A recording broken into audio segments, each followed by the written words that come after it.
Apa saja kendala yang akan ditemui dalam proses identifikasi korban kecelakaan pesawat ATR 42500? Berapa lama proses identifikasinya juga kita akan bahas bersama Kepala Departemen Forensik dan Mediko Legal Fakultas Kedokteran Universitas Metodis Medan, Dr. Nasib Mangoloi Situmorang lewat sambungan Zoom.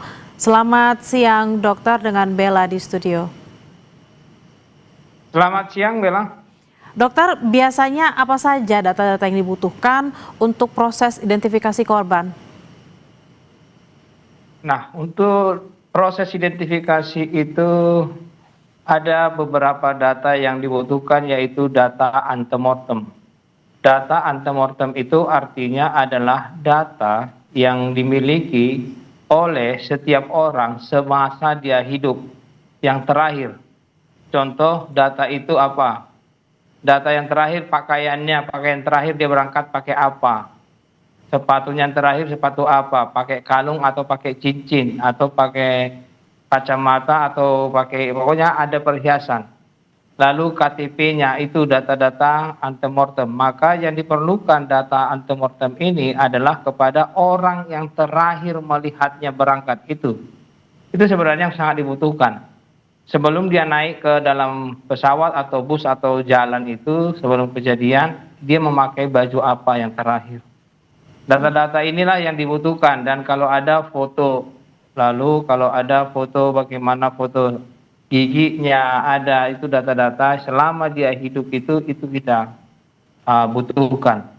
Lalu yang kedua adalah data postmortem. Data postmortem adalah data atau keterangan-keterangan atau alat-alat yang dijumpai pada jenazah pada saat ditemukan.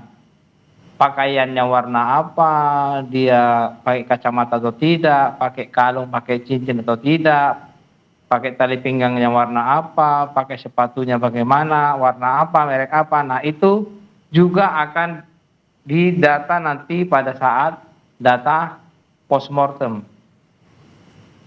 Setelah itu baru data yang terakhir antemortem dan data postmortem ini direkonsiliasikan, nanti dicocokkan.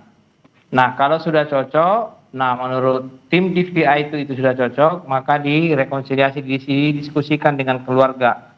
Lalu diberitahukan kepada keluarga, inilah namanya, ini apakah mereka terima, baru rilis. Itulah dia dalam pemeriksaannya. Dokter, kalau tadi dikatakan kan ada mungkin baju dan juga mungkin tanda lahir juga atau menggunakan kacamata atau tidak, itu mungkin jelas.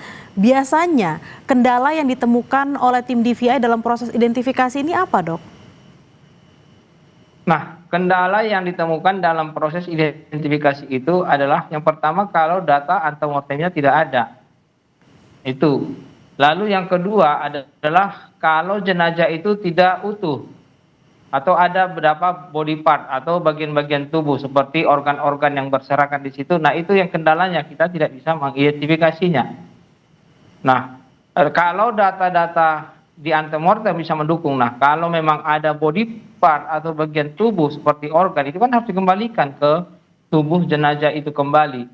Nah, ini yang kendala yang sering, kalau kecelakaan seperti ini sering sekali ini menjadi kendala untuk menentukan kalau memang satu yang memang tubuhnya tidak utuh, bisa jadi kita menganggap bahwa itu adalah milik seseorang itu. Tapi kalau ada dua saja yang tidak utuh, maka body part atau bagian tubuh itu harus kita masukkan ke milik si apa, si A atau si B. Nah, itu yang harus kendala yang sulit kita untuk melakukannya. Nah, kalau untuk mendapatkan supaya ini bisa, maka harus diperlukan pemeriksaan DNA. Nah, pemeriksaan DNA itu diambil DNA daripada keluarga dan diambil DNA daripada body part ini dan akan dicocokkan. Nah, pengambilan DNA inilah yang sulit, untuk pemeriksaannya yang agak lama. Dokter, jika memang, mohon maaf, ada body part seperti itu ya, apakah memang DNA yang dikumpulkan bisa benar-benar fix 100% atau valid, tidak mengalami kerusakan jika memang dilakukan proses identifikasi? Kalau DNA itu kan dia diambil dari jaringannya, itu bisa dicocokkan dengan DNA. Ia bisa identifikasi yang sangat akurat, itu adalah DNA. Nah, kalau DNA dari pembandingnya dengan DNA yang diambil dari organ, ya, organ atau body part ini sudah sangat dekat dan sangat cocok, maka itu sudah bisa dikatakan dia teridentifikasi. Lalu untuk proses identifikasi sendiri dokter, berapa lama waktu yang dibutuhkan? Nah, ketika jenazah itu ditemukan, diantar ke rumah sakit ataupun di tempat di mana pemeriksaannya dilakukan, itu secepatnya. Karena jenazah itu bukan makin bagus, dia akan makin busuk dan makin tidak utuh. Dan makin akan menjadi sulit untuk dilakukan identifikasinya lagi. Nah, kalau jenazah itu di situ dia ditemukan, dibuat ke tempat pemeriksaan, kita periksa semuanya data postmortemnya. Lalu setelah data postmortem ini kita kumpulkan, nah, walaupun data antemortem belum dapat, tapi kalau data postmortem sudah kita bisa kumpulkan, maka ini nanti yang menjadi segera. Ini harus segera. Nah, biasanya itu kalau dilakukan pemeriksaan ya paling hanya 5 atau 6 jam sudah dapat data postmortemnya. Nah, data antemortemnya bisa dicocokkan mungkin bisa sampai 5 jam juga. Nah, akhirnya satu hari bisa dilakukan identifikasi itu kalau memang keadaan jenazahnya masih utuh. Tapi kalau body part, nah body part itu kan harus menunggu hasil DNA. Nah, menunggu hasil DNA ini yang buat lama. Tapi kalau sudah cocok nanti hasil DNA-nya baru kita rekonsiliasi. Itu. Dokter, ini kan kita tahu di sana proses evakuasi sedang berlangsung, cuacanya juga tidak baik seperti itu ya, di sana medannya juga tidak baik. Berapa lama waktu yang bisa dipergunakan untuk benar-benar memastikan proses identifikasi dari para korban? Mohon maaf sekali lagi karena memang kita tahu di sana situasi dan kondisinya memang sedang tidak baik gitu. Seperti berapa lama atau mungkin ada berapa hari seperti itu, Dok? Nah, kalau dia kan tergantung kepada cuacanya sebenarnya, proses pembusukannya. Nah, yang paling utama di dalam evakuasi itu ketika ditemukan jenazah itu, contoh ditemukan di satu tempat, maka benda di samping jenazah itu juga harus diikutsertakan. Contoh, kalau seseorang memakai kalung, ketika jatuh kalungnya terlepas, maka harus dicari apakah memang di sekitar situ ada kalungnya atau cincinnya atau bagian tubuh bagian badannya bajunya itu yang ada di situ. Nah, itu harus dimasukkan ke dalam kantong jenazahnya supaya itu membantu dalam proses nanti identifikasi.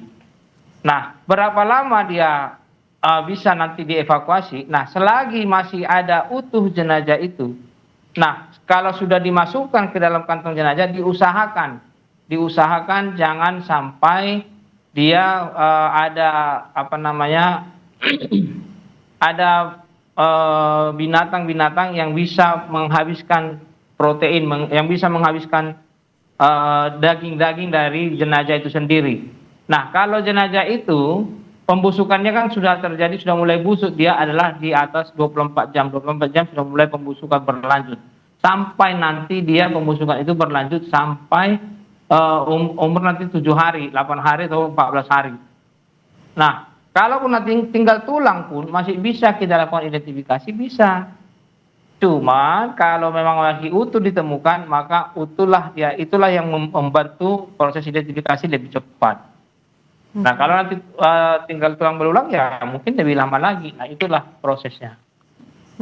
Baik dokter, kita berharap memang semua korban bisa segera ditemukan dan dievakuasi dan semua prosesnya bisa dilaksanakan dengan lancar. Terima kasih atas perbincangannya siang hari ini, Dr. Nasib Mangoloy Situmorang, Kepala Departemen Forensik dan Mediko-Legal Fakultas Kedokteran Universitas Metodis Medan. Selamat beraktivitas kembali, Dok. Terima kasih. Terima kasih.